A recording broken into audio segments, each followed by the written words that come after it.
Assalamualaikum warahmatullahi wabarakatuh. Ashama arkafun ilmaan Oromoo hundi keessanuu bakka jirtan maratti nagaa Rabbii isiniif haa baay'atu.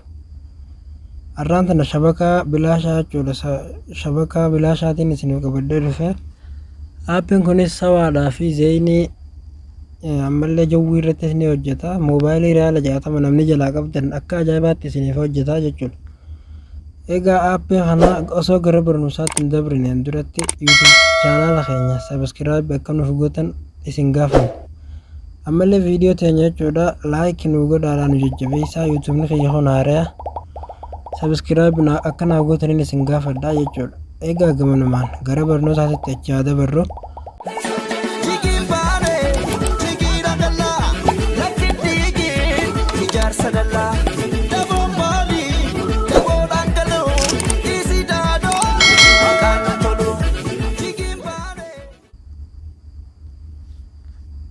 Plaastorii keessa erga seentanii booda kana akkuma argitan kisaa special net kajoo kana irratti barreessitanii amma kanaan irra barreessitiin qaba.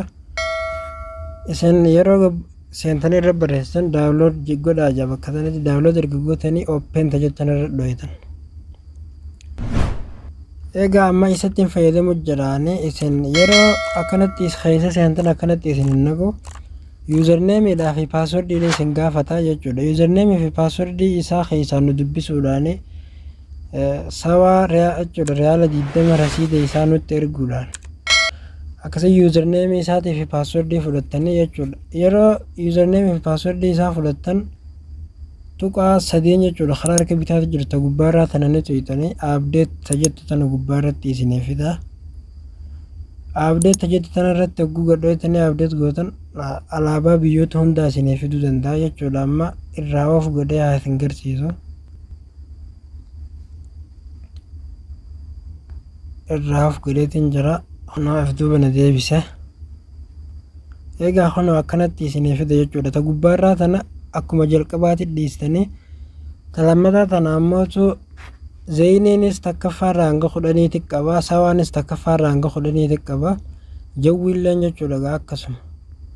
Moobaayiliinis akkasuma isin kana keessaa akka barbaadan irra guuttachuu dandeessa. Warri sawaatis takka hanga 10 akka barbaadan irratti isinii hojjeta. Warri zeeniitis jechuudha warri moobaayilii Riyaala 60 jalaa qabdaniis.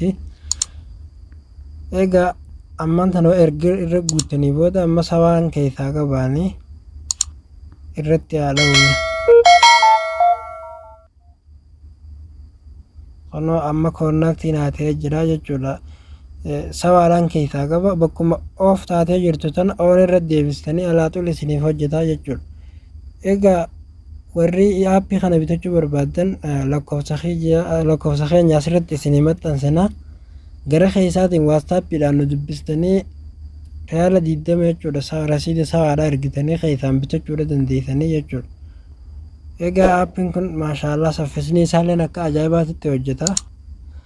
Bitadhaadhaa itti fayyadamaadhaan isiniin jaa. Egaa barnoonni irraa asirratti raawwata. Hanga barnoota birootiin walitti deebinutti nagaan naaf turaan isiniin jaa.